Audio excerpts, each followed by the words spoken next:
Hello and welcome to the last Essay Today show of the semester. Both presidents are in studio today, current President Boris Griesly with the presidential address, and we sit down with now presidential-elect Aisha Sidat. Sit back and relax, because Essay Today starts right now.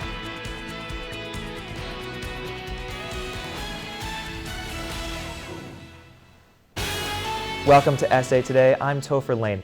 New genetic tests for breast cancer look promising. Quest Diagnostics and LabCorp, two of the largest clinical laboratories, have united with French researchers to pool together their data. These organizations hope to better interpret mutations in the two main breast cancer risk genes, BRCA1 and BRCA2. The issue of who should be tested remains controversial. While there has been a monopoly of BRCA data, doctors are hopeful that this game changer can make cancer testing more affordable.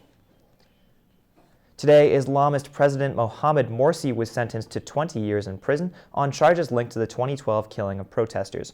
While this conviction can be appealed, it highlights the beginning of an end for an oppressive government. Judge Ahmed Youssef tried Morsi in addition to 7 others accused. Heavy sentencing has raised concerns about the independence of Egypt's judiciary system. The Amos building overlooking Clinton Square hopes to strike a deal with the IRS. The owner is seeking $3.7 million in tax exemptions. This sum of money would allow this historical building to add 24 apartments and retail space. This 27,310 square foot addition would more than double its size. A public hearing is scheduled for May 19th. Syracuse police are cracking down on synthetic marijuana. 20 people have overdosed in the last week alone. As of now, it is readily available in the city of Syracuse, and Chief Frank Fowler said users are purchasing synthetic weed both in person and online. Fowler notes that users have no idea what they're actually ingesting. Police will begin searching corner stores if they have probable cause. A Syracuse gang leader who is in jail for murder pleaded guilty today to breaking an upstate hospital sprinkler while in custody. In August of 2013, Lewis Swift climbed on top of a hospital bed and hit the sprinkler. It released a large amount of water and caused more than $4,000 in damage. Swift is already serving prison time for ordering 2 men in his gang to beat another man to death in April of 2012. He pled guilty to the sprinkler charges in return for no additional prison time. Syracuse researchers will now have more opportunities for funding. SU is partnering with a Benefunder, a website that connects researchers and donors interested in contributing to their research. The agreement will allow 20 Syracuse professors from a number of departments, including psychology and aerospace engineering, to sign up on the website. Potential donors can then search the website in the fields they are interested in and connect with the researcher through the school. The minimum donation amount is $25,000. If your car is parked on Walnut Avenue or Walnut Place, you need to move it by Friday. Parking on the street will be closed that day due to Mayfest. There will also be a limited parking on Wednesday and Thursday. The university is offering alternative parking at the Harrison lot off of Harrison Street. Mayfest is set to take place from 1 to 6 on Friday afternoon, and Syracuse students can hear music and get free drinks and food. Earlier today, Boris Griesly, who has served as essay president for the past 3 semesters, came in to deliver his final address as the Student Association president. Here was his farewell.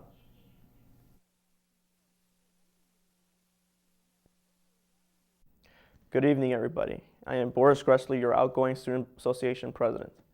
I am proud to have served as president for the past 3 semesters, and I am proud of what we have done. From bringing the students Chat and Dine, a bike share program, undergraduate research opportunities, and hopefully heat lamps, we have reached the students, my constituents. We brought back Impact Week, back because of its importance on campus, and I participated in a number of events, including the Kumquat video and Pilot President, to become more accessible to students. We have worked to be more inclusive with transfer students and have implemented bus runs into Wegmans and Targets throughout the semester. This past weekend, we brought to you the CUES Conference, where Chancellor Silverwood and members of his executive team worked with student leaders to discuss 8 issues facing our campus. A document with the information discussed during the conference and ideas moving forward will be available soon. We hope the conference leads to an increased opportunity for this campus. I came into the position with the goal to reform, reconnect, and redirect SA. We have been able to start to transform SA to a more student-friendly organization, but there is still a long way to go. I hope Aisha and Jane can take these opportunities and cause change. I expect to come back next year and a few years after that to see a continual growing campus with vibrant student life and a strong emphasis on student leaders. I wish the university the best moving forward. Thank you all for these great past 3 semesters, and the biggest of thanks to all my team from my election to the last semester as president. When you were successful, which you often were, it made me successful. Thank you.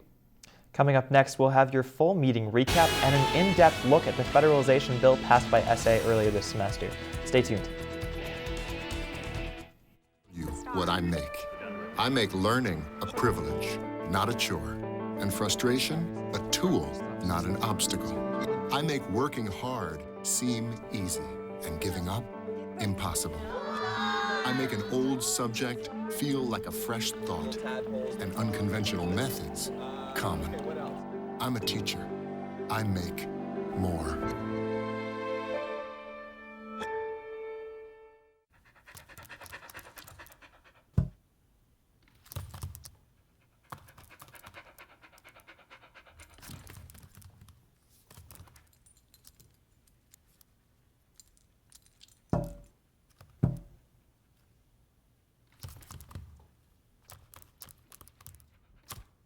There's a shelter pet who wants to meet you.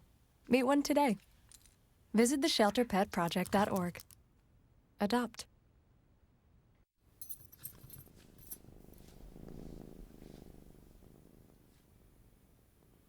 There's a shelter pet who wants to meet you. Meet one today. Visit theshelterpetproject.org. Adopt. If you want to be a parent, it doesn't matter how you play or even what you wear. You just need to be there. Thousands of teens in foster care don't need perfection. They just need you. Wow, these are really good. You act surprised.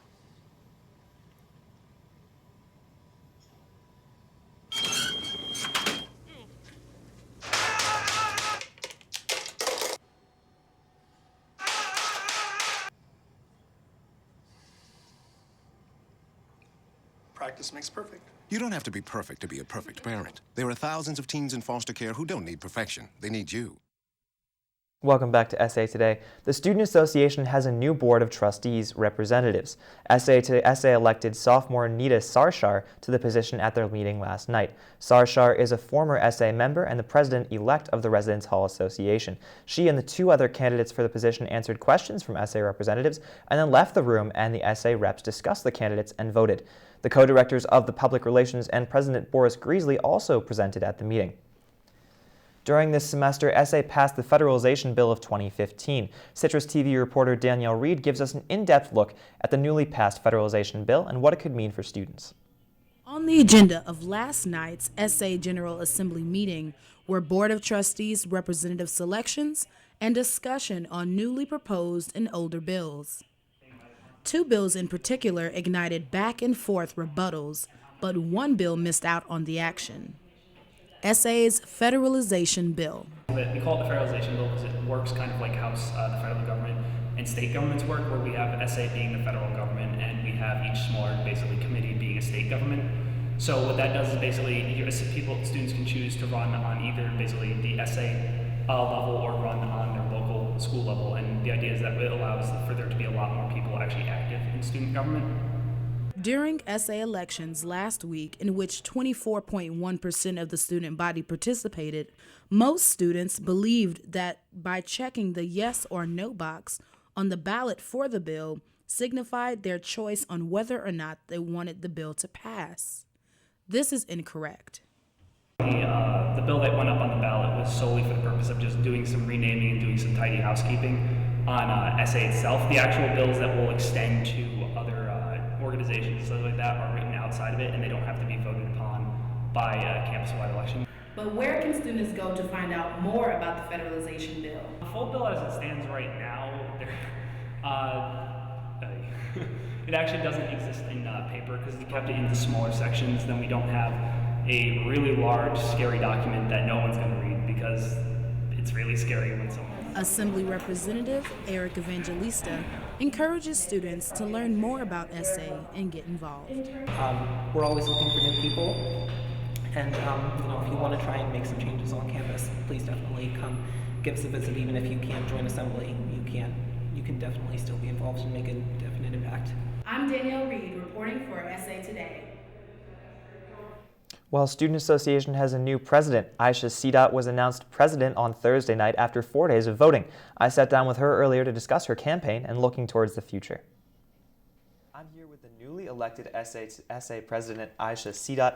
Aisha, how did you feel when you got the phone call on Thursday night? How did you feel when you got elected? It's a funny story. Janine Bokeris, who was in charge of elections, called me, and for a good 20 seconds was just on the phone saying, you ran a clean campaign, thank you so much, going on and on. And we're like, what's going on? Like, she didn't even tell us.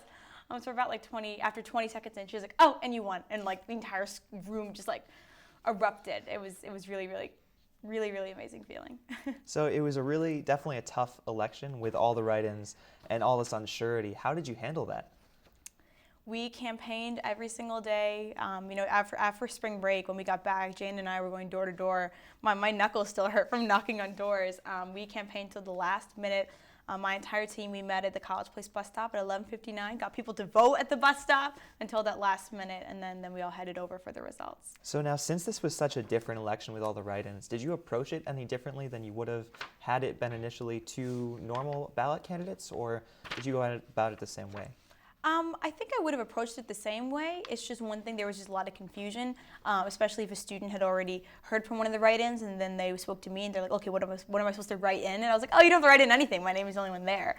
So it was just kind of having to explain to students because they kind of didn't understand. But in terms of campaigning strategy, it was the same way, talking to groups on campus, going door to door. So now, in the sense of Janine told you on the phone that she was glad that you ran a clean campaign, how did that work? Was there stuff that like the write-in candidates could do that you couldn't, that you felt gave them an advantage in some way, or was there something that you felt that you were missing because you were on the ballot that you were restricted from doing? Oh, there were. I mean, the write-in candidates didn't have any rules they had to follow. So technically in our bylaws, for instance, I can't give my phone or my laptop to a student and tell them to vote for me. That's technically producing a polling site, while the write-in candidates could. During elections, I wasn't allowed to be campaigning in Shine. And it's hard because I interned in Shine, so that was another thing. I had to be 500 feet away from a polling site. So that's technically like our computer cluster. So, that's like almost every building on this campus. So it's like things like that I wasn't allowed to do or be near, while the write-in candidates were allowed to do that. So I did feel a little like worried because they could tell students to vote right there, vote for them, and I couldn't do that. So now that you're elected president, do you have any plans for this summer or trying to get stuff started before the next semester starts? Oh, for sure. Jane and I have a couple initiatives we want to definitely start on this summer, aside from interviewing members for our cabinet. One thing, definitely the heat lamps are being installed this summer, so I'll probably come back on the weekends and watch them do that. Another thing is we're going to start with the DPS escorting service, one of the pillars of our platform in terms of gathering research. What are other universities doing? I actually got a tweet from from a student asking about free or reduced laundry. So I'm actually going to be doing research on that. Maybe there could be an initiative for the Student Life Committee. And also assembling the major pillars for one of the new committees that was part of the federalization bill on the Committee on Community Outreach, RSO Outreach. So is there anything that you'd like to say now that you're the new SA president? Is there anything you want to say to the student body? Thank you for voting. So while there were 4 write-in candidates, I was the only candidate on the ballot, and 24% for being the only one on the ballot is pretty good. So definitely really happy that a lot of students voted in general, which was really exciting. Thanking them for exercising their rights as a student. The students spoke, and I won by a lot. So that just thank you. All right, well, Aisha Sidat, thanks for being with us. We'll be right back. If you want to be a parent, it doesn't matter how you play or even what you wear. You just need to be there. Thousands of teens in foster care don't need perfection. They just need you. Well, this weekend should be fun regardless of the weather. Temperatures tonight are expected to drop into the mid-40s with expected freezing rain and continual low temperatures this weekend. Hopefully this doesn't stop students from having a great block party this weekend.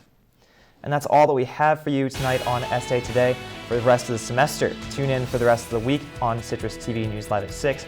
I'm Topher Lane. Have a great night and a great summer, Syracuse. But before we go, I just want to say thank you to everyone here at SA, on the staff, in the control room, everywhere in audio, that really helped make this show what it was this semester. We couldn't have done it without you. And I look forward to everything that you guys do in the next couple semesters, the next couple of years in your time at Syracuse. And then lastly, Leslie, it was a ton of fun to work with you over the course of the semester. I wish you the best of luck this summer. And that's all we have. Have a great night, Syracuse.